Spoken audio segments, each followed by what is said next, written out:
Hati-hati loh dengan apa yang kamu ucapkan. Apalagi kalau hal yang kamu sering ucapkan kepada diri kamu sendiri. Karena jika kamu terus-menerus mengulang apa yang kamu katakan kepada diri kamu berkali-kali, maka pikiran bawah sadar kamu akan mulai menerimanya menjadi sebuah fakta. Dan tadinya pikiran malah jadi kenyataan. Nah, ini bisa kabar baik atau kabar buruk. Tergantung apa yang sering kamu ucapkan ke dirimu sendiri. Kalau kamu sering ngomong, saya emang gak bakat, saya bodoh, saya ceroboh, saya gak bisa apa-apa. Sadar gak sadar, suka gak suka, itu bisa benar-benar terjadi. Tapi sebaliknya, kalau kamu mengatakan sesuatu yang baik, saya berbakat, saya mampu, saya lebih kuat dari yang saya bayangkan, saya terberkati, saya bisa, maka pikiran kamu pun akan membantu untuk mewujudkan itu semua menjadi realita. Jadi mau jadi seperti apa? Ya pilihannya ada di kamu.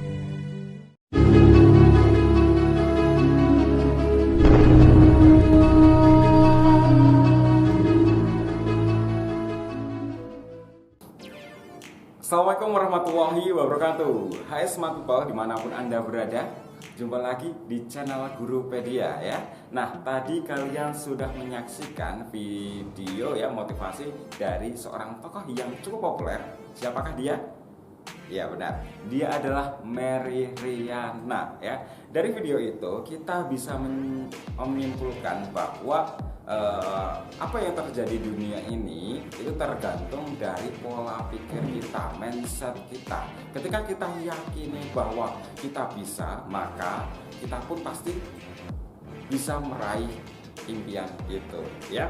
Nah, hal tersebutlah yang disebut dengan ceramah ya.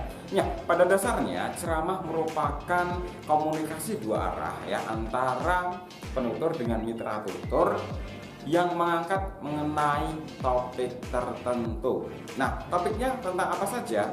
Nah, inilah yang membedakan dengan pidato dan khotbah. Nah, dari tabel ini bisa kalian saksikan ya. Ada beberapa hal yang bisa kita jadikan sebagai indikator apa perbedaan antara ceramah, pidato, dan khotbah ya. Yang pertama, dari komunikasinya terlebih dahulu. Kalau khotbah ya, komunikasinya berapa? Searah ya, kan nggak mungkin dalam sebuah khotbah Jumat itu ada sesi tanya jawabnya ya. Hadirin para kaum muslimin dan muslimat, mari kita tingkatkan iman dan takwa kita. Tanya, Ustadz, apa itu iman? Kan nggak mungkin seperti itu kan. Nah, kemudian pidato ya, pidato juga seperti halnya khotbah, komunikasinya dilakukan dengan searah dari pemimpin apel ya, pemimpin upacara kepada audiens. Sedangkan ceramah, nah di ceramah ini contohnya adalah misalnya seminar. Pada seminar itu kan ada sesi tanya jawab, artinya dua arah. Dari segi topiknya, nah kalau pidato ya, di sana menyajikan biasanya nasihat-nasihat, instruksi-instruksi atau informasi tertentu, ya kan? Artinya topiknya ini umum. Sedangkan khotbah ini biasanya topik yang diangkat ini berkaitan tentang hal-hal keagamaan, baik itu khotbah Jumat ataupun khotbah Minggu kalau di kaum Nasrani. Sedangkan ceramah nih, nah kalau di bagian ceramah ini kalian bisa menyajikan topik-topik yang sifatnya umum, bisa agama pun bisa. Oke. Kemudian dari segi waktunya ya, kalau kita lihat khotbah Jumat nggak mungkin kan dilaksanakan di hari Minggu. Begitu juga kalau khotbah Minggu nggak mungkin dilaksanakan di hari Senin kayak gitu ya. Sedangkan ceramah ini bisa dilakukan kapanpun ya, bebas waktunya ya. Sedangkan pidato ya sesuai konteksnya. Kalau pidato misalnya upacara ya hari Senin, kalau khotbah Jumat ya hari Jumat gitu. Kemudian tempatnya ya. Nah, sedangkan tempatnya ini kalau khotbah ini biasanya dilakukan di tempat ibadah, entah itu gereja ataupun masjid. Nah, sedangkan pidato ini bisa di mana saja. Kalian berpidato itu bisa di mana saja, di lapangan atau di ruang pertemuan, boleh-boleh saja. Begitu juga dengan ceramah.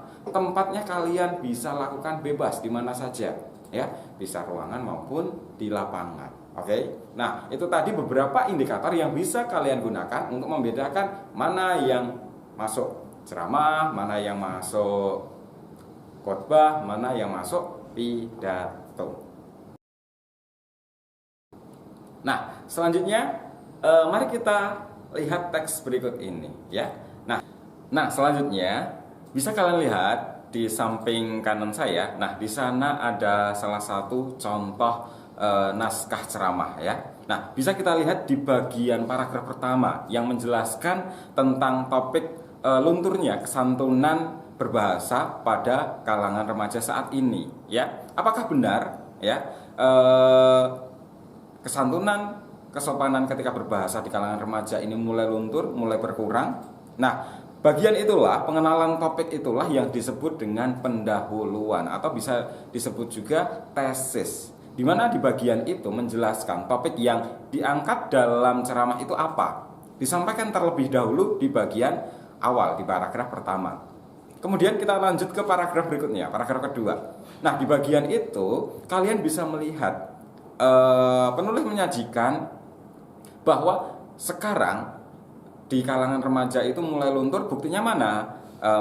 Banyak anak-anak yang tidak menyapa orang yang lebih tua itu dengan sapaan yang lebih santun ya. Banyak ucapan-ucapan kasar itu disampaikan ya, dan ucapan kasar itu seakan-akan menjadi hal yang biasa di kalangan remaja saat ini. Nah, ada lagi fakta yang lain adalah banyaknya kaum politisi ataupun public figure yang memberikan contoh yang sama. Ketika berujar dalam sebuah televisi, mereka menyampaikan komunikasinya itu dengan cara yang kasar. Nah, bukti-bukti itulah, fakta-fakta itulah yang disajikan dalam deretan penjelas ya.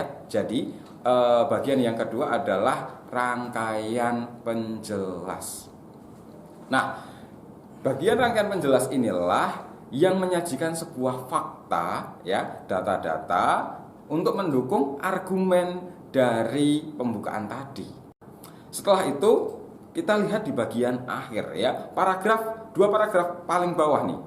Nah, di paragraf itu ada semacam penegasan kembali ya, bahwa pentingnya kesopanan ketika bertutur kata itu perlu dijaga. Nah, perlu ditanamkan lagi etika, kemudian kesopanan itu perlu ditanamkan sejak kecil ya, sejak bayi di kalangan remaja, agar kebiasaan-kebiasaan baik itu bisa berjalan secara terus-menerus ya. Nah, mari kita simpulkan. 3 bagian itulah yang masuk, yang harus ada dalam struktur ceramah. Bagian pertama adalah bagian pendahuluan atau juga disebut dengan tesis. Kemudian bagian kedua yaitu penjelasan umum ya, di mana di dalamnya disajikan sebuah rangkaian sebab akibat ataupun fakta-fakta yang lainnya. Dan bagian yang terakhir yaitu bagian penutup. Di dalamnya diberikan penegasan ulang, simpulan, kemudian juga saran dari penulis atau saran dari penutur yang ingin disampaikan kepada pembaca maupun audiens yang ada di depan mereka. Oke, nah sebelum saya lanjutkan penjelasan saya, tidak ada salahnya kalian like, share, and subscribe video ini ya, agar kalian tidak ketinggalan video-video terbaru dari Gurupedia. Bagi yang sudah subscribe, saya ucapkan terima kasih ya. Nah, kita lanjutkan bagian berikutnya, yaitu tentang kebahasaan dalam ceramah ya. Nah, kita lihat tadi di bagian awal nih ya. Seperti halnya di samping kanan saya. Nah, di sana ada ucapan bapak-bapak atau ibu-ibu. Nah, bagian itulah yang disebut dengan kata sapaan ya. Kata itu adalah kata yang digunakan untuk menyapa orang lain. Misalnya bapak-bapak, ibu-ibu ya, kemudian saudara-saudara, nyonya, tuan-tuan ya. Fungsinya untuk apa? Menyapa audiens kita, menyapa pendengar kita. Oke. Nah, bagian berikutnya, kalau ada kata sapaan berarti harus ada kata ganti. Biasanya untuk menggantikan peran mitra tutur biasanya bisa digantikan dengan kata ganti. Baik orang pertama, saya misalnya, orang kedua, Anda, kalian ya. Kemudian kamu bisa ya. Atau juga kata ganti orang ketiga, orang yang kita bicarakan, beliau. dirinya atau dia, iya seperti itu ya. Itu yang kedua. Kemudian bagian yang tidak kalah penting adalah kata teknis. Nah, kata-kata teknis ini adalah kata-kata istilah ya. Biasanya hubungannya dengan topik. Misalnya tadi artikulasi. Apa sih artikulasi kayak gitu kan? Nah, artikulasi itu masuk kata teknis. Kemudian literasi. Apa sih literasi? Reboisasi kayak gitu. Tidak ada salahnya ya. Kata teknis, kata kajian, kata istilah itu sama ya. Yang bisa kata-kata yang menimbulkan arti baru. Misalnya reboisasi artinya kan penanaman kembali ya, itu adalah kata teknis. Nah, berikutnya adalah konjungsi kausalitas. Konjungsi atau kata penghubung sebab akibat. Pasti ada topik yang diangkat, pasti ada penyebabnya dan akibatnya apa, pasti disajikan seperti itu. Biasanya konjungsi-konjungsi ini ditandai dengan kata sebab, karena, atau sehingga ya, ada hukum sebab akibat.